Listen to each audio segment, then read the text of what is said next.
প্রত্যেক সপ্তাহে হাজারো বার মাছ মাংস ডিম খাওয়ার পরেও সপ্তাহে 1 থেকে 2 দিন আমার বাড়িতে এরকম সাধারণ খাবার রান্না হয়। মাছ মাংস ডিম কিন্তু আমরা সবাই পছন্দ করি, কিন্তু এইরকম সাধারণভাবে সাদামাটা খাবার কিন্তু আমাদের জন্য অমৃত হয়ে যায়। আমি শনিবার দিন রাত্রেবেলা বানিয়েছিলাম এই খাবার।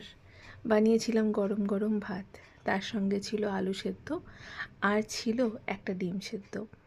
আর আলু সেদ্ধ তৈরি করব বলে এখানে পেঁয়াজ কুচি আর লঙ্কা কুচিটাকে কেটে নিচ্ছি। আমি আগাগোড়াই খুব একটা ঝাল খেতে পছন্দ করি না, আর আমার কর্তামশাই ভীষণ ঝাল খেতে পছন্দ করে, তাই অল্প একটু লঙ্কা দিয়ে বাদবাকি লঙ্কাটা তার পাতেই দিয়ে দেব। আলু সেদ্ধ আর ডিম সেদ্ধ একসাথে প্রেশার কুকারে করে নিয়েছি।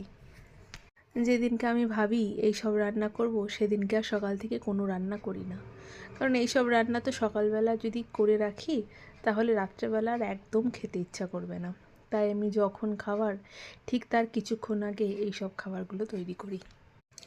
অন্যান্যবার যখন তৈরি করি আমি ডাল সেদ্ধ না হয় একটু সেই ডাল চচ্চড়ি এইসব জিনিস তৈরি করি। কর্তামশাই অফিস থেকে এসে বলল আজকে আর কোনো রকমের ডালের ব্যবহার করবে না, শুধুমাত্র ঘি দিয়েই আলু সেদ্ধ আর ডিম সেদ্ধ ভাতটা খেয়ে নেব।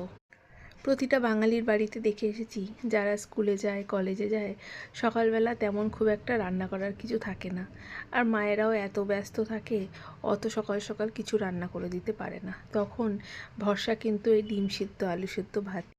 এটা আমাদের প্রত্যেকেরই ছোট থেকে বড় হোক না কেন একদম কমফোর্ট ফুড বলতে পারো। এই রান্নাটা হলে আমাদের আর কিছুরই প্রয়োজন হয় না। আমার বাপের বাড়িতে এই আলু সেদ্ধটা যখন বানায় আমার মা কি করে, বেশ শুকনো লঙ্কা একটু পুড়িয়ে নেয় তেলের মধ্যে আর একটু পেঁয়াজ কুচি ভেজে নেয়, সেটাকে দিয়ে মাখায়। সেটা আমার খুব একটা পছন্দ হয় না। আমার এরকমভাবে সেই কাঁচা সর্ষের তেল দিয়ে আলু দিয়ে তার সাথে পেঁয়াজ লঙ্কা আর পরিমাণ মতো নুন দিয়ে মাখিয়ে খেতেই ভীষণ ভালো লাগে। সপ্তাহের প্রত্যেকটা দিন ভালো খাবার দাবার খেলেও একটা দিন সত্যি মন চায় এরকমভাবে নিজের পছন্দের খাবারটা খেতে। তাই শনিবার রাত্রিবেলা আমি গরম গরম সমস্ত কিছু তৈরি করেছিলাম।